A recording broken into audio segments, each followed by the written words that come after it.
السلام عليكم، مرحبا بكم في قناة الريد نت.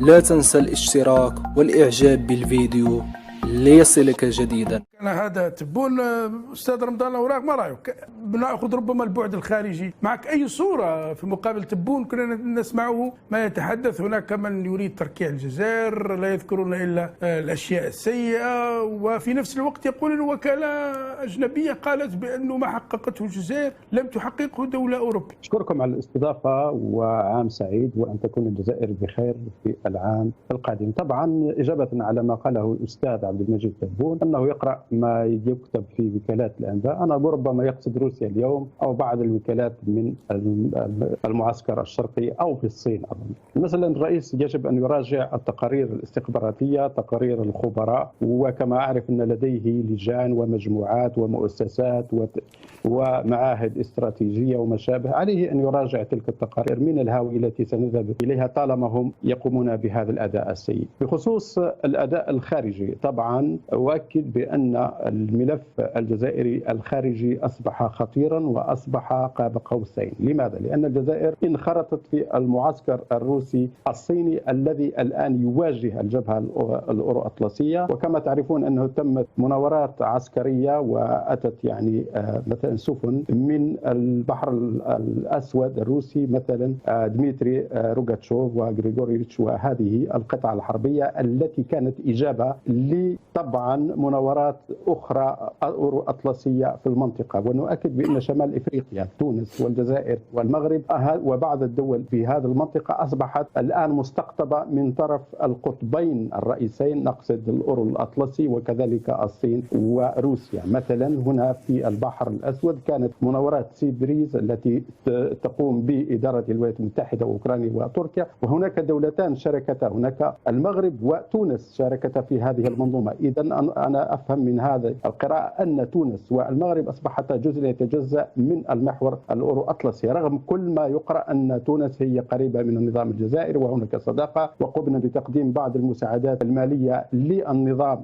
نظام قيس سعيد، وليس للشعب التونسي للأسف الشديد. وكذلك هناك تمرينات وتدريبات للقوى البرية، بعض ما يعرف بالقوى النخبة في الأراضي روسيا الفيدرالية، وخاصة في مناطق في الجنوب، يعني أوسيتيا الشمالية، وهي قريبة من المناخ الجزائري. إذا نحن نفهم أن روسيا تريد أن توظف الجزائر في حساباتها بخصوص تصديها لأي.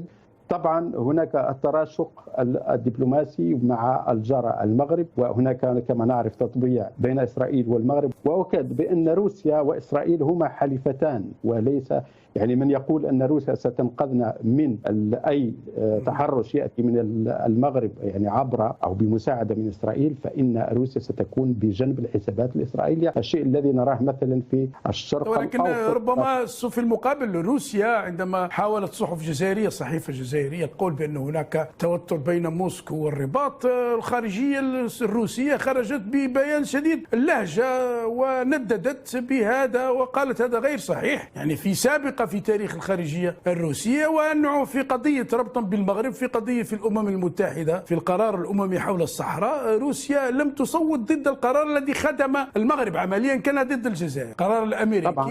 وصوتت لم تصوت، امتنعت عن التصويت مثل ما فعل تونس، بينما صوتت الدول الأخرى بما فيها الصين لصالح ذلك القرار.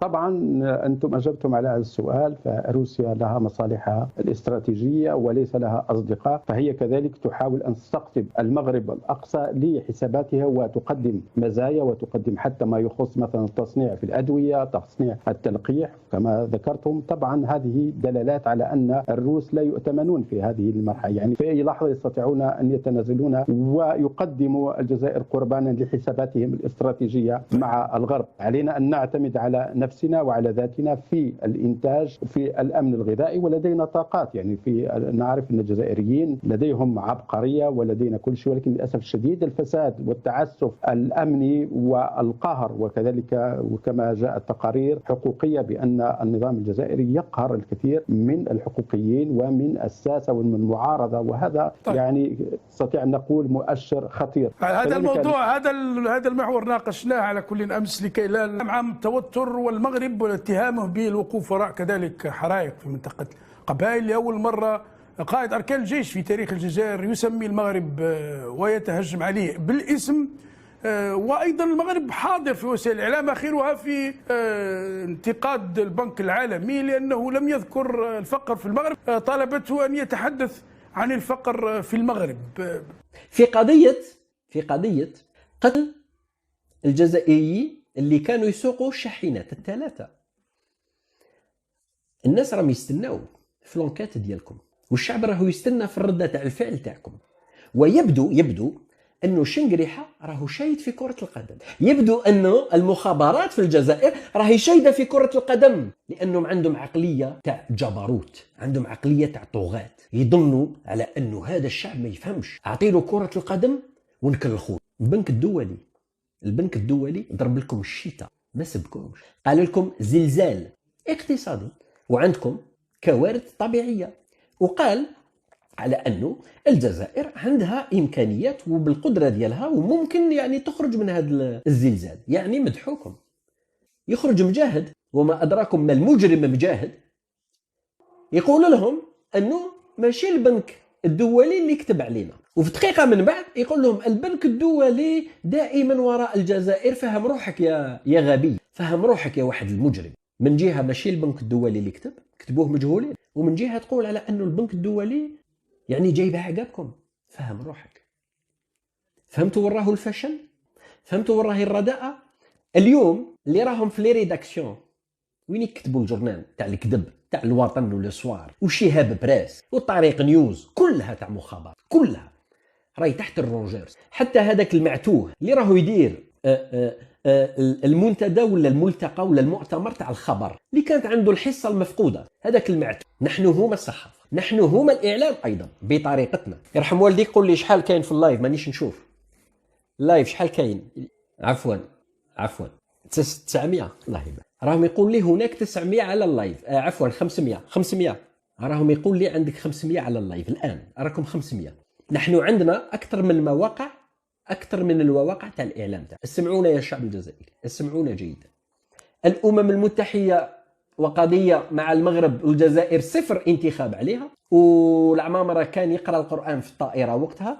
البنك الدولي تقرير الخبراء، يعني كارثة. هذه هي سمعة الجزائر، هذا هو الإنجاز تاعكم في سنة، هذا هو الإنجاز تاعكم. كل هذا فشل.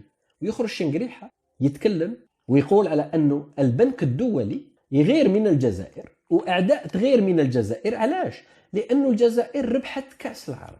هذا هو القماش خويا العزيز. حكم العسكر هذه هي، ولكن دوك نعطيو لكم لا سوليسيون، دوك نقول لكم شنو كاين الآن واش راهو كاين. الآن هناك مشكل في المخابرات الجزائري. وين راهو المشكل؟ المشكل جبار مهنا المجرم تاع التسعينات اللي عاود رجع، هو المتسبب الأول في الحرائق، وقضية الحرائق أنها تبدأ في الأربعينات نسبة لحسين بولحية. صفعات النظام الجزائري صفعات متتالية، صفعات مترادفة، دف. أول صفعة اللي جاتهم صفعات سيرين ظرفة. الصفعة الثانية اللي جاتهم هي صفعة البنك الدولي. الصفعة الثالثة اللي جاتهم هي صفعة الفريدوم هاوس تاع حقوق الإنسان، وهي منظمة حقوق الإنسان. الصفعة الرابعة اللي جاتهم هما علاش ركزوا على البنك الدولي، بالرغم أنه البنك الدولي في بعض النقاط شكرهم، يعني ما قال لهمش حاجة كبيرة ولا قال لهم حاجة عيب ولا نو، شكرهم او كونترير، زاد عاونهم، بوسا لهم الحالة كما قال عثمان علي، بوسي لهم الحالة. علاش ركزوا عليه وزروهم قاعدين يهضروا عليه؟ لانه واش كتب مجلس حقوق الانسان مؤخرا في الارساليه اللي داروها لنظام العصابات، وهو تعريف مكافحه الارهاب. اذا كنت راجل وجبتك امك راجل وسكر كما تقول، وكما راك تخرج وتهد على الجزائريين ومتغول عليهم بالمؤسسه العسكريه، خرج وصنف مجلس حقوق الانسان كما صنفت جزائريين سلميين معارضين ما عندهم لا حول ولا قوة، ما عندهم والو، عندهم تليفون لايف السلام عليكم، هذا ما عندهم. خرج صنف مجلس حقوق الإنسان، اخرج في القنوات التلفزيونية، شيش خرج في القنوات التلفزيونية وقول لهم مجلس حقوق الإنسان تابع إلى دولة واقعة على الجانب الغربي، على الجهة الغربية، وهذه الدولة تريد زعزعة استقرار وأمن الدولة. خرج شيش، قولها خرج شيش، هيا كونك راجل اخرج شيش. تقدرش، دوماج مالوغوزمون تقدرش، لأنه ما عندكش الشهامة، ما عندكش الرجولة، ما عندكش باش تقابل، ماكش راجل. أعطاكم كف ما غاديش تنساوه، أعطاكم كف ما غاديش تنساوه. في إطار وقانون الدفاع عن حقوق الإنسان منذ استقلال الجزائر لحد هذه الساعة مازال ما خرج تقرير كما هذا. منذ استقلال الجزائر مازال ما خرج تقرير كما هذا اللي خرج مؤخرا. علاش راهم مغطيين عليه وعلاش راهم ساكتين عليه؟ علاش ما يهضروش عليه؟ نو باسكو ما يساعدهمش، باسكو فيه كفوف وكفوف وكفوف وكفوف وكفوف، فيه كفوف حتى ما تأمنش عقلك. الجارة الغربية شغل احنا عندنا 70 دولة راهي مجاورتنا ملهيه من جهة الغرب. ايوه هو ما تكلمش على الجارة الغربية باش انت تبدا تحوس ديك الجاره الغربيه، شكون كولومبيا، شكون هي البرازيل، الارجنتين، اوروغواي، الباراغواي، نيكاراغوا، شكون هذه الجاره الغربيه؟ فهمت؟ تبقى تحوس انت على ديك البلاد شكون باينه. قاعدين يهضروا يقول لهم يقولوا لهم باللي نتوما تهضروا غير على الجزائر ونسيتوا ما هضرتوش على المروك. هذه التقارير لما تخرج يا بغوله يا راس شحم، يا صحافه تاع راس شحم، هذه التقارير لما تخرج لكل دوله، تخرج للمروك يخرج التقرير تاعهم وحده، تونس يخرج التقرير تاعهم وحده، الجزائر يخرج التقرير تاعها وحده، موريتانيا يخرج التقرير تاعها وحده. يعني كل بلاد غادي يخرج التقرير تاعها عاجلا ام اجلا. انت يرحم بابك تهضر على التقرير وتقول لهم التقرير راكم ما هضرتوش على الجاره الغربيه، والسيد يهضر لك على التقرير تاع بلادك، يهضر لك على الجزائر. واش دخلني انا في المروك؟ انا هذه اللي ما فهمتهاش. انت تهضر لي على الجزائر، واش دخلني انا في المروك كي تهضر لي على المروك؟ فهمت انايا؟ تقرير قاعد يقول لك يا الجزائر هاشتا لازم ديرو، ها باش لازم تيفيتيو المشاكل، باش تيفيتيو هذه، يقول لها لك ما هضرولناش على المروك. واش تدخلني في المروك؟ انا كون جيت صحفي نحشم باش نكتب هذيك الكتبه، نحشم ما نقدرش نكتبها. عبالكم بليكم وليتو تبهديله. ادخل غير جوجل كتب الجزائر تهاجم البنك الدولي، غادي يطلعوا لك صحف بالفرنسي بلونجلي دولة هذاك المقال. يعني اذا جماعة